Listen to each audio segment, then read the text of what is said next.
All right, so when trimming the nails of your own dog, there are a couple things you need to be aware of, and a couple tools you'll need, depends on how you want to do the nails.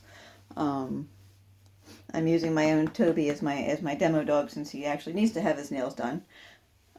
If you want to just trim the nails, then of course you're going to need things like nail trimmers, and they come in a variety of sizes and a variety of types. So here are the two that I use.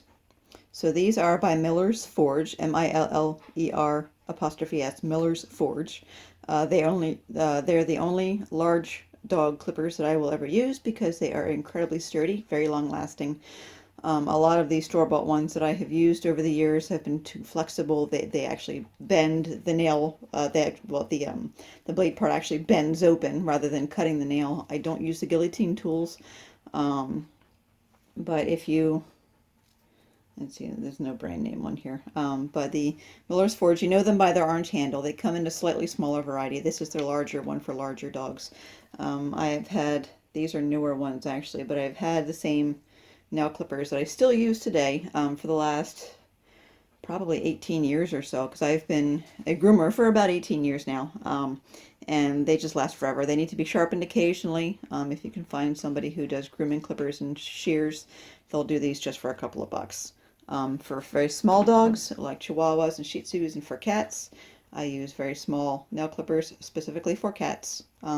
You'll find something like this in the cat aisle of any pet store. Uh, I believe this particular brand is JW Pet. Yep, there we go. So JW Pet is this particular brand. I have found them to be pretty hardy as well. The blade comes relatively sharp and they last a good long time. Um, so these are the two that I use as far as actually clipping nails. If you want to get into grinding the nails, then you're looking at rotary tools. Dremel is, of course, the one brand that everybody knows of. That actually is the brand that I use. There are a lot of pet quality brands out there. Years and years ago, I bought a brand that was intended for groomers, and they had a great idea, but it was way, way too weak for what we needed. The one caveat to that was the nail cap that I actually developed to protect the nail and actually skin and hair, mainly from skin and hair being sucked into the disc. That's another topic I'll get into in a minute. But I wish this company was still around because this nail cap is the absolute best thing ever. It gives you this size variety for different size nails, although usually I keep to the second largest, even for smaller nails. The cap comes off so you can actually empty out the dust that collects in there. It collects a majority of the dust, which is good.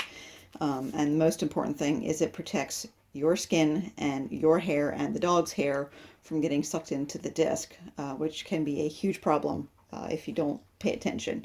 But again, I wish it was, I believe, Peticure years and years and years ago when I first became a groomer.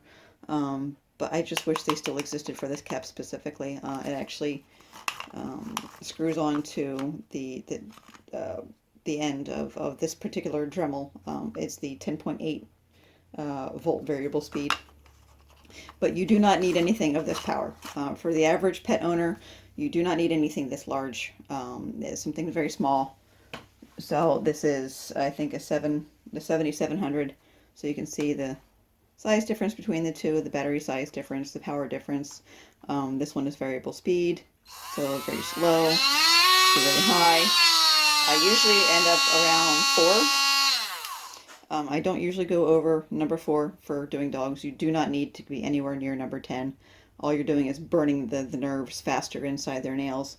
But for the average pet owner, you can get this from Target, Walmart, Amazon, Home Depot, wherever. I think this might have come from Home Depot. But it has a high and it has a low. I actually do use both speeds. The other important thing to consider is the disc.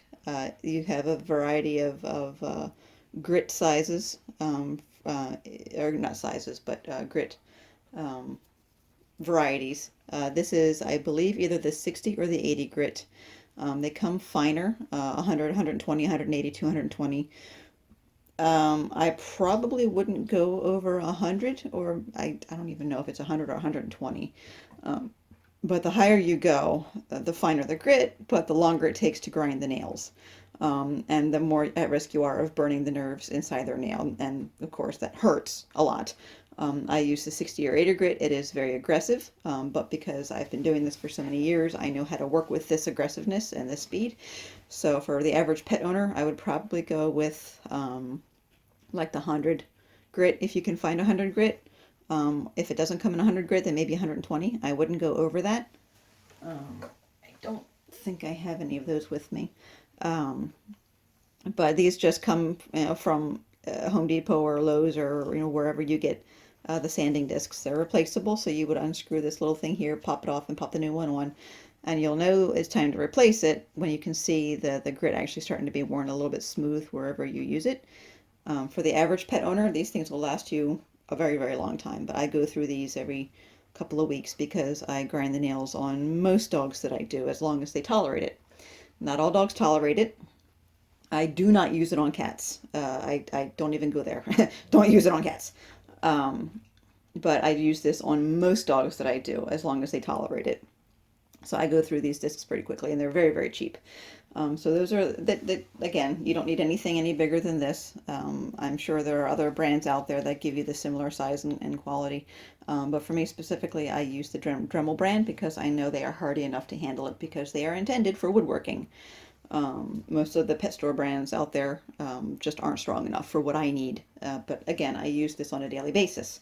So we've got the size, we've got the grit, we've got the speed. You can do low. Low is a little tough with the super aggressive grits, the 1680, unless you know what you're doing. So with 100, 120 grit on the low speed, you should be fine. Once you kind of get comfortable with it, if you want to, you can go to the higher speed. But it's not necessary if your dog is comfortable with what you're doing on low speed. So that's the nice thing about having variable speed here. So, you heard me mention earlier about skin and hair being sucked into, let's go back to this one, being sucked into the actual disc. It is a very serious concern, which is why you only ever buy cordless, battery-powered rotary tools. Do not ever use a corded one with a cord on doing nails. In my experience, the battery ones tend to have a safety feature where if it feels too much pressure or torque, it will actually shut off instantly. So if you have a dog with long hair, like a golden or a Sheltie, and the hair gets caught into the disc, the battery powered ones appear to have a safety feature where it will just shut off. It won't continue to suck the hair and the skin and everything else in. My second day of grooming school, I walked in and one of the very experienced groomers there had a gigantic gash of missing skin all the way up her arm because her corded Dremel tool did not stop. It took the skin and ripped it right off all the way up her arm. So it can do the same to you. It can do the same to the dog you're working with. It can yank your hair if you have long, loose hair right up into it. So only ever use battery powered rotary tools for major safety concern. Again, they have a safety, at least the Dremel brand. I don't know about other brands, but I know the Dremel brand, these two, have a safety feature where if it feels too much pressure, then it shuts off. And then you can just kind of unwrap the skin, or the hair. I have not had skin get wrapped in any of these. I have had little butt tufts get caught in here when doing back nails. But it doesn't hurt them. It stops before the hair actually gets ripped off. But it is definitely something to take into consideration: the length of hair of you, the length of hair of your dog, and what kind of rotary tool you'll have, whether it's battery or not. Only ever use battery powered rotary tools when doing nails. Once you get the hang of it, especially on low speed, you're not going to have any issues, I don't think, with that. Whoops, there we go. So there's that safety feature. When doing your dog's nails, they're going to be fussing around here and there, and you will, eventually Dremel your nails. So if you like your nails looking long and pretty, don't use the Dremel or don't use a rotary tool, because almost guaranteed you will Dremel bits of nail off of you. Another good reason to have low speed, a little better control over it. My second and third nails tend to be rather short because they're the two that I tend to accidentally Dremel because dogs are fussing and I'm trying to, work around them and all that. and things slip. So another safety consideration with that is your nails. It's not going to really do too much damage to your skin unless perhaps it's on high. I mean, here we go. I'm running it all over my skin, and it's not really done anything really. So there's no huge danger to your to damaging your skin, making you bleed. Again, with the battery, but you might lose little chunks of nail here and there. Something to consider if you like having your nails nice and long and pretty. Me, I don't care. um, so as of right now, I think that's all the safety considerations for the Dremels. So the dog's nails themselves, I'm going to zoom in here a little bit and hopefully it's still clear. He is actually way overdue for his nail trimming. He doesn't come to work with me too often anymore. Let's see if I can zoom in. I cannot. Ooh. Well, hopefully you can see. So you can see I'm lucky, and he has white nails. At least, let's see. At least half of his nails are white. This whole foot is white. Yes. So for dogs with white nails, you can actually see the pink. I wish it would zoom in better. That might help. So you can see the pink, which is where all the blood vessel is, and there are nerves in there. Again, I said earlier, if you run too high of a speed, you can actually burn the nerves and hurt them. So you can see where the blood vessel is, where the actual nail skin is, and there's nerves in there, and right in the line, roughly in the area where it turns white, is where the quick, if you will, the blood vessel comes to a point. The problem is no one can see exactly where that point is. So there is actually, even for the most experienced groomers, it's guesswork.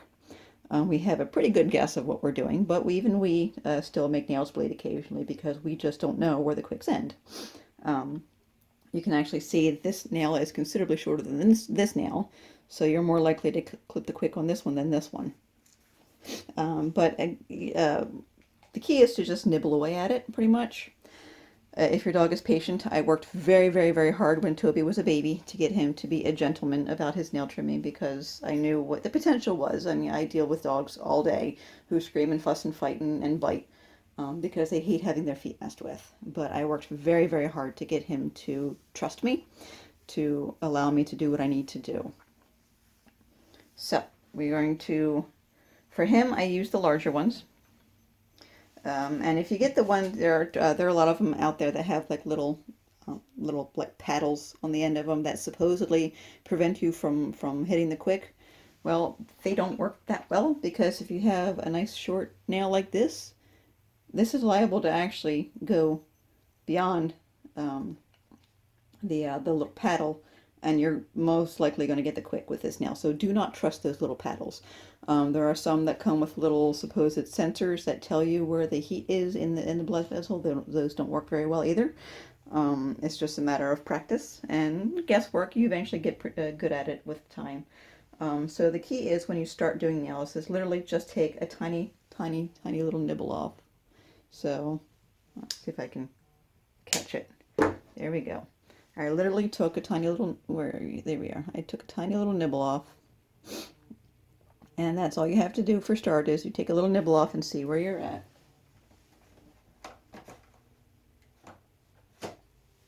And over time, with dry nails, with wet nails, it's actually a little harder. So what I do is I actually look for a color change and a texture change inside of the nail. That is my rough gauge of how far I can go.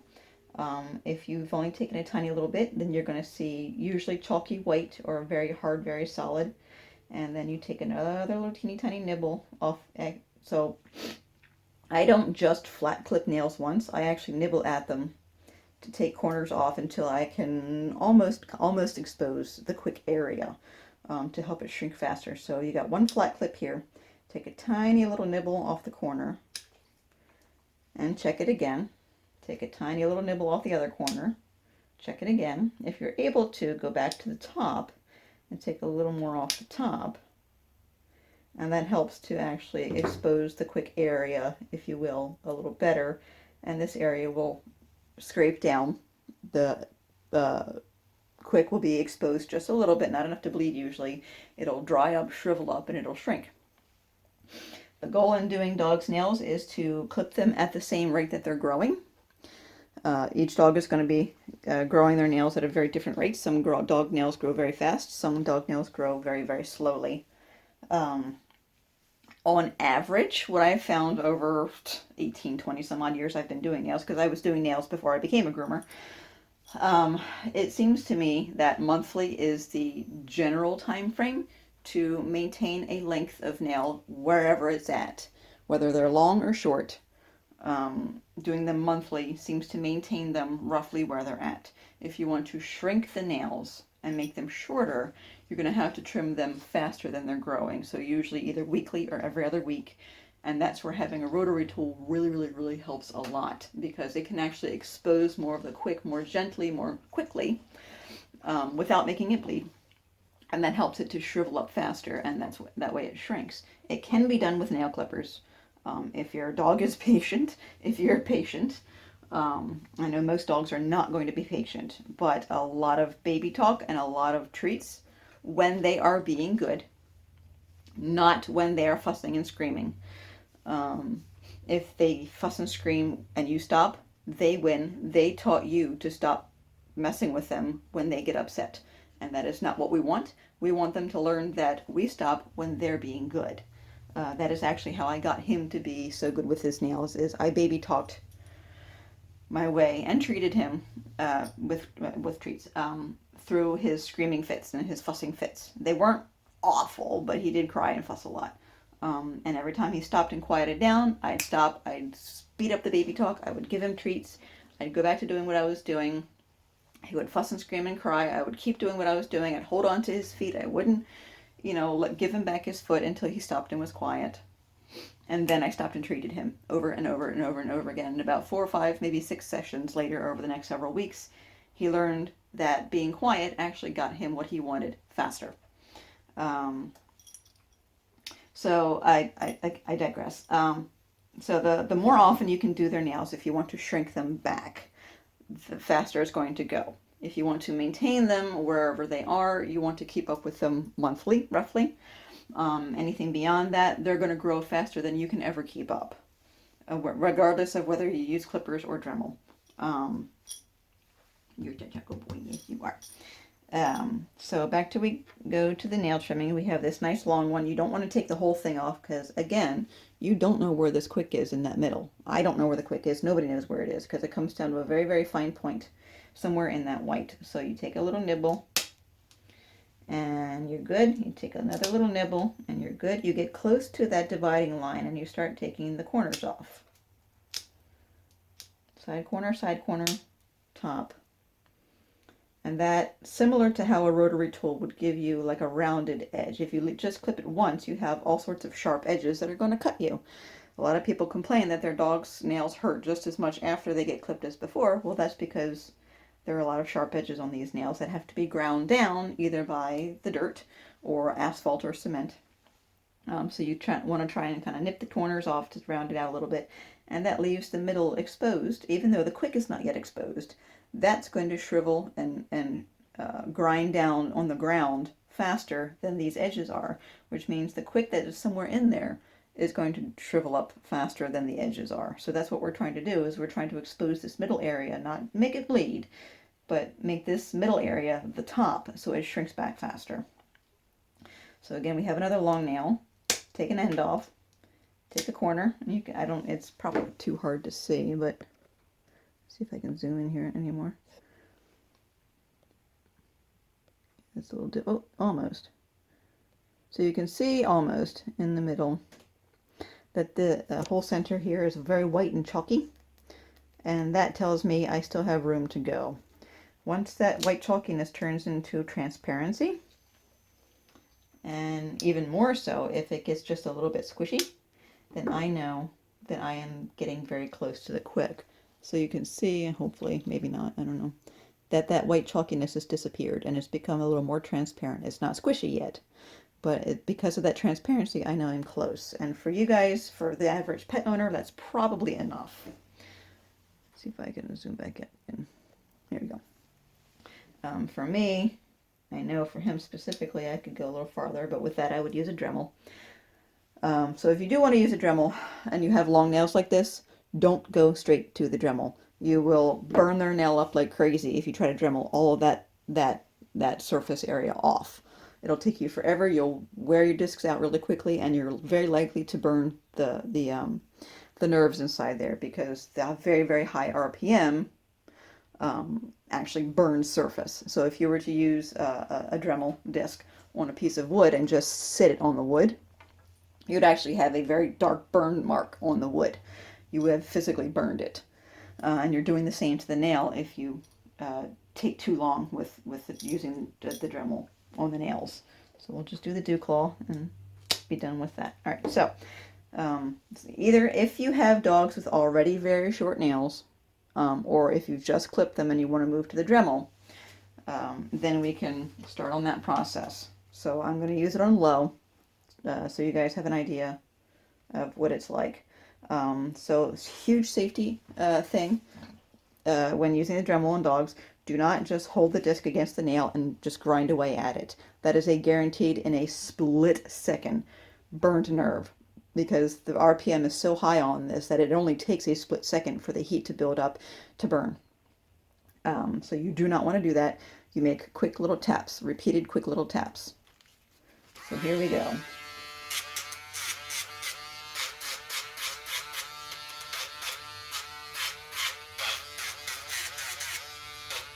And what I'm doing, I'm not going down the center very much because you've already gotten close to the quick. I'm going around the edges to expose that center, to expose that quick without making it bleed. So we've actually got a nice big exposed area here. It's still protected.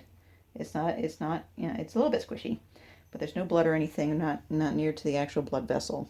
And that nail is done. Nice and beautifully short. And now the whole center has to be shriveled off, dried up and ground down before the rest of this nail will catch up, and that's what we want. We want the whole outer area taken back below the center area, so this is what gets ground down first when they run in the grass or cement or asphalt, when they take walks or whatever. So with me being left-handed, the rotation of the Dremel, oops, let's see. So if you're looking at the Dremel this way in your hand, it goes clockwise. The rotation of the disc goes clockwise. So for me specifically, it is rotating down away from me while I'm doing nails. If you're right-handed and you're doing it this way, then it's actually coming up. So that's something you have to take into consideration, is it's going to want to drop, because of the rotation, is going to want to drop off very quickly off the nail below you. For me, if I miss, then it comes straight up, which is in part how it gets caught in dog hair or human hair, is the rotation slips off the nail and comes up. But for anybody who's right-handed, it will slip and go down. So you have to counteract that by holding it tighter up close to where it's rotating. Don't hit this button because that tries to lock it and it won't like that. That's actually how you change the discs here, is you lock it in. But have a good close grip, and to prevent it from slipping down off of you, you have to counteract that. And of course the dust is going to come up at you, so you want to be wearing a mask, a face mask, and you want to be wearing safety glasses as well, because tiny little bits of dust and nail may come flying up in your face. And the smell of ground down nails is not pleasant at all. It's pretty disgusting. So if you have a face mask and like cheap plastic safety glasses from, you know, big box store somewhere, it's totally fine. You don't have to have like a full face shield or anything.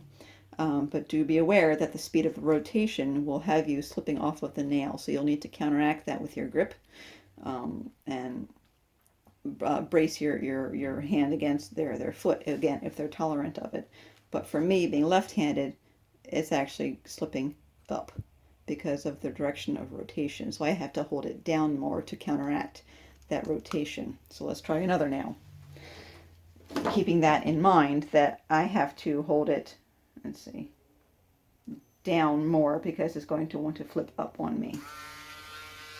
I brace my thumb, whether right-handed or left-handed, it doesn't matter. You'll just be thinking of a mirror image of this. But I'm bracing my thumb on their foot, and I'm just going down. For right-handed people, you would be coming up. So you would be doing this. And by me doing this, I'm actually feeling it trying to kick up on me a little faster. Low speed, Not much of a problem. On high speed, it is a lot more noticeable. So for people doing right-handed work, you would be coming up the nail. And it does work for left-handed people to come up as well. It's just not grinding quite as much as if I was going down. They're going to fuss and fight. It feels weird. The closer you get to the nerve, the more they're going to feel it. So that's why you want to stay away from the nerve as much as possible. Do very, very quick little taps. Get that outer area ground down so that the center is exposed. And that way there's more time for this area to be ground down, and it actually keeps the nails much shorter. So here, going to do a third nail. And if you have dogs with long tufts in their feet, like Goldens or Shelties or, you know, Maltese or any long-haired dogs, if you're comfortable with like very, very small grooming clippers,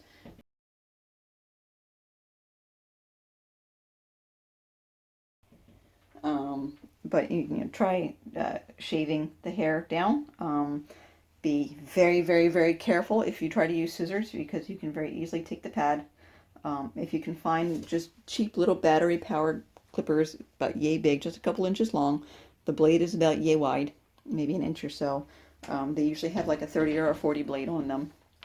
And just kind of zip that hair off the bottom of their foot, and that'll make it easier for you for the grinding of it. The nail clipping, not so much. But for the grinding, having shorter hair in that area, if you can take the hair and just like pull it back and expose the nail, that'll help, because you don't want all that hair getting caught in the disc. Because even with the smaller ones, they can kind of zip into their foot and hurt them a little bit. Doesn't usually, especially on low speed. So we're going to do the third nail. I know. Oh, I know. We're getting impatient. Come here. Ooh. Here we go. Okay. Oh, stay. Yeah, it's a good boys. So we're going to do the third nail. And if you can, separate it out by dividing it with a finger. So that way it's the other nails and the other hair isn't in the way. If you can divide it out a little bit. I know. He's a good boy. Maybe this way. There you go. So if you can take the foot, send up the nail, and isolate it, and also brace it against your finger, it's less likely to be wobbling around with the Dremel or with the rotary tool. So brace it, brace the toe, brace your finger hand. Oh, see, this is probably a little more of what you'll normally see, is a lot of fighting. Just be patient. When they stop for a split second, do one little grind. If they start fussing, you just stop and wait. Hold on to the foot. Don't let go. Don't let them, you know, I'm doing this to him because he knows not to. But don't let go until they stop, and then go back to it. And if they start fussing, then wait. When they stop, put it down. Baby talk, baby talk, baby talk. Okay, he's quiet. Pick up the foot again. If he's fussing, wait it out. Wait out the fussing. Hold on to the foot. Don't let go. When he stops, okay, stop. Baby talk, baby talk, baby talk. Yeah, you're a good baby. And that's kind of how you desensitize them and work with them to understanding that being good makes this happen faster. Being bad makes this take forever. So never praise them, never say be a good boy, be a good girl, because all they hear is good boy, good girl. And if they're being bad, while you're saying be a good boy or girl, you're actually encouraging them to be bad. So only tell them they're good when they are actually being good. That is a major key. I can't tell you how many of my clients tell their dog, if they're helping with nails, be a good boy, be a good girl, while they're screaming and fighting and fussing and trying to rip my face off. And I have to correct them. No, you don't say that. You're encouraging the bad behavior. And people don't really realize that. Dogs don't hear the way humans hear. They don't understand the way humans do. You have to give them very, very, very clear instructions, very simple instructions. If they are being bad, then you keep holding on. You don't let them win unless they're, you know, thrashing around and being hurt. Then, yeah, chill out. But if they're just fussing around a little bit, hold on to them. Don't let go of that foot. Let them fuss it out a bit. Let them cry it out a little bit. And when they're good, they're quiet for a split second, let go. Baby talk, baby talk, baby talk. Give them treats. Rub them a little bit, massage them a little bit, pick up the foot again, hang on for dear life if you have to when they're fussing. And then when they're quiet, you know, then take a snip. Over time, hopefully, if you're lucky, then your dog will learn to trust you enough to let you do this. If not, you may actually have to go to a professional, either a vet or a groomer, I know, to have it done. We haven't done this foot yet, so I do not want to take this Oop, where are we? There we go. So this nail has not been done yet. I do not want to take this Dremel all the way to this nail because it's just going to take forever. It's going to take too long. It's going to wear out your disc, and you have a much higher risk of burning their nerves in there. So we're going to take that down as close as we can without making them bleed. Come here, Blue. That's a good boy. And we're going to go back to the Dremel. What I usually do is I'll do a whole foot first, go back with the Dremel, do the next foot, clip it, do the Dremel. I know, you're a good boy. Alright. If you want to hear what high sounds like, here we go. It just goes much, much, much faster. But you are at a higher risk of burning them because of the higher RPM. So keep that in mind.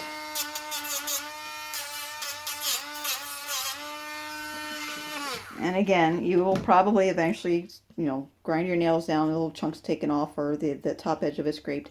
Not a huge deal. It grows back. So that is one whole foot. So you can see the difference between this foot, which is lovely and short now. All the centers are farther out than the outer edges. That's what we want. To this foot, which still needs to be done. A little overgrown. So I'll show you. What most people do is they just do one snip and they're done.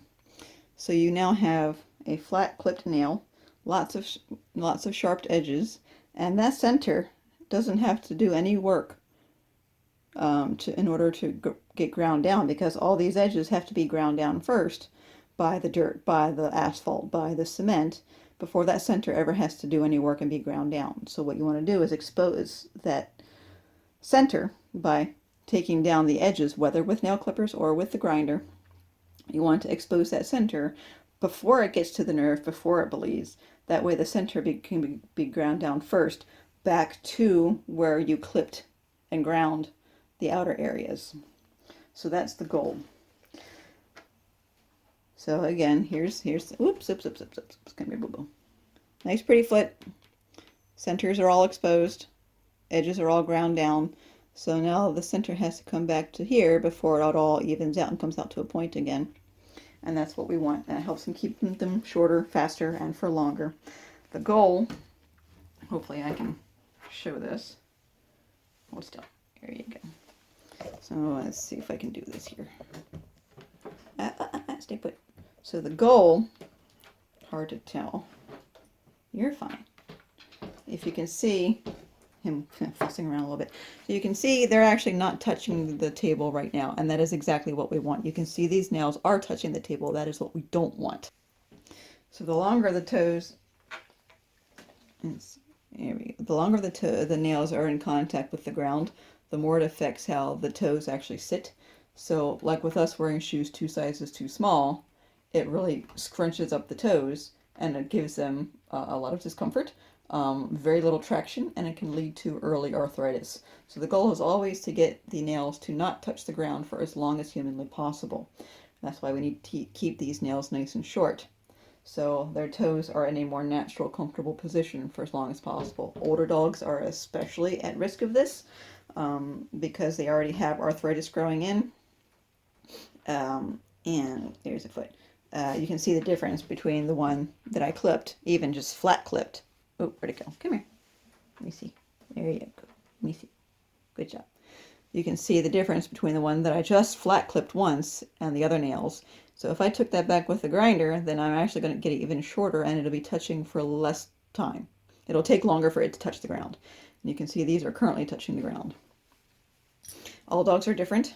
Older dogs especially need to have their nails done very, very frequently. Again, less traction if they have the nails touching the ground. Some dog nails curl very tightly, like pugs, are very notorious for being curly, and that affects the foot position even more. So it actually shifts their feet to their toes to walking sideways. And those extra curly nails, dew claws especially, are at a very high risk of actually growing so long that they actually embed themselves back into the pads. In which case that is a vet visit, because that is now an infected foot. So pugs, chihuahuas, dachshunds, and a lot of the smaller breeds have very, very curly toes. Larger breeds, the dew claws, front dew claws, back dew claws, especially if they have them, are at very high risk of curving back into the foot pad again. Cats the same way. If cats don't get their nails done ever, then the sheath that may or may not break off can actually grow back into the cat's feet as well. So it is very, very important to keep nails done frequently, at least monthly if you can. If you want to shrink back the nails, then you'll need to do it either weekly or every other week for a few months until you've gotten them to a place, preferably where they're not touching the ground at all. That may take several months depending on how fast the nail grows, how frequently you can get them done, how much they walk on the ground or run on the ground, because dirt actually does file their nails down a bit. Cement is the absolute best. Cement, being a very rough texture, files their nails down quite nicely. Asphalt is very smooth if you actually touch it compared to cement. The black asphalt is a lot more smooth, so it can be a bit less effective. I have one dog whose nails I do who actually stays pretty short, and all she does is run the grass, in the dirt all day long. So the dirt alone acts as sandpaper and helps to grind down the nails. So the more you can run them, whether it's dirt, asphalt, or cement, all of it is going to help to keep their nails shorter. Do it very frequently if you can get to it monthly, whether it's by being done by you or being done by a vet or a groomer or whoever. I very, very highly recommend having nails done on a very frequent basis, whether they're old or young. Get them started as young as you possibly can. If they're fussy, work through the fussiness, and when they're quiet, you stop and baby talk and treat, and then do it again. Work through the fussiness. Don't let them win. You don't want them to win unless there's like actual, problem, injury, safety issues going on. Then don't let them win. You need to get them to realize that mommy and daddy are in charge, and we decide, what goes on in your life. You don't make us, do what you want. So, and it's a health thing. When dogs make up their own decisions, it's not always good decisions.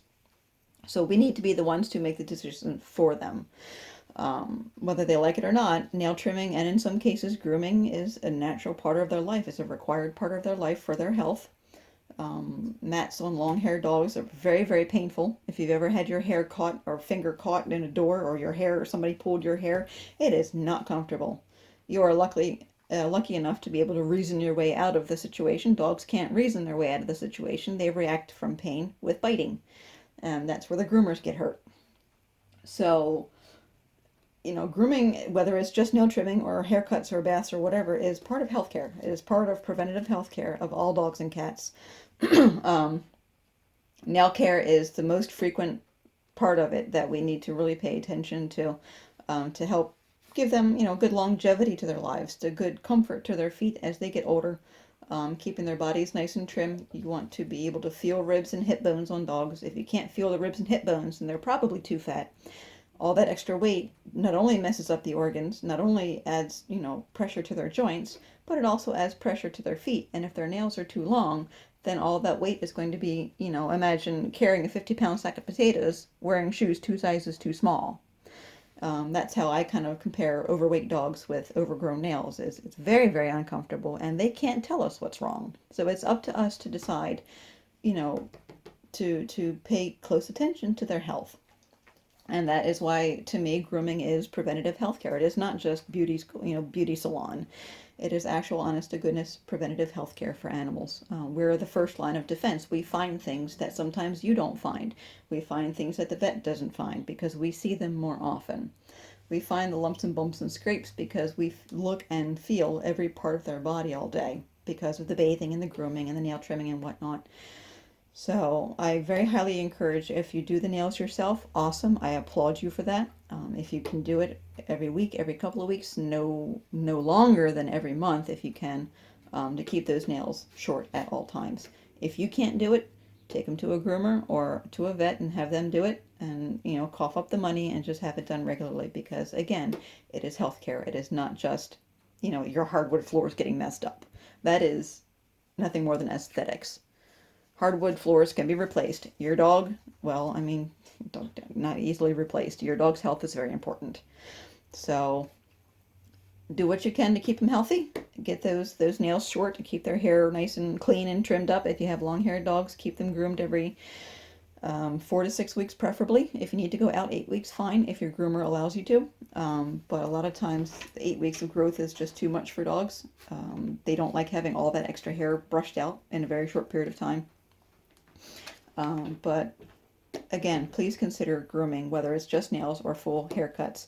Please consider grooming preventative health care. It is very, very important for the health of our babies. One thing to consider is it's probably guaranteed to happen at some point to you is clipping the nail too short, whether it's with the nail clipper or with the Dremel. It does happen unless you chop half the nail off, which hopefully you won't. It's nothing more than a paper cut. Some dogs scream their heads off, and some dogs don't even notice it, truthfully. It's more likely to happen when you clip the nails than when you grind the nails, because you're taking one whole, section of it off. When you're grinding the nails, you're actually kind of shaving into the quick, so you're going to be seeing just a tiny, tiny, tiny little droplet of blood. And in some cases, actually, because of the rotation, the movement of the skin of the nail, you can actually cover over the little blood spot by the skin itself with the rotary tool. Occasionally, you can actually make it kind of almost cauterize it, but not really. It's actually literally covering the skin over the little hole that you just made. But in the cases that you do make the nail bleed, you want to find what's called styptic powder. It's a blood clotting agent, very common in pet stores. It's a yellow powder. It's not greatest of smell, but you take a pinch of it up and then you just blot it over top of the nail that's bleeding. It may take a few times depending on how much you cut it, too much. But generally speaking, it stops the bleeding pretty quickly. And it's best to keep them still for a while so the body has time to clot up that little area. If you do not have styptic powder, and if you go to any pet store, pet shop, PetSmart, Petco, Pet whatever, whoever you have in your area, most likely in the grooming department they will have some styptic powder. I believe I ordered this online somewhere, I don't know. If you do not have styptic powder, I've been told that a bar of soap scraped against the nail will stop the bleeding. Or I believe flour will supposedly stop the bleeding. Just need something to kind of plug up the little hole so it has time to coagulate. But just get yourself a tiny little jar of styptic powder. It will last you forever. Make sure the lid is on tight. It will absorb moisture and become hard as a rock. So keep the lid on tight and keep it in a relatively dry area for long-term storage. Don't dip the nail into the jar because you're only going to get blood and moisture into the jar. But yeah, styptic powder are super easy to get a hold of for if you do take the nail too short. It is not the end of the world. Your dog may disagree, but it is not the end of the world unless you literally cut half of the toenail off, and that's completely separate issue. But if you keep to taking the nibble off of the very end of it, that will be an insignificant issue if it ever does happen. If your dog is fighting, don't try to cut it. Wait till your dog stops, then take the nibble. Because if your dog is fighting and you cut, then you are far more likely to take half the nail off. So if your dog is fussing, then just wait for them to stop and take the nibble. They fuss, stop, take the nibble. But this is definitely something you want to have in your house if you're going to try and do dog's nails yourself. So there you go.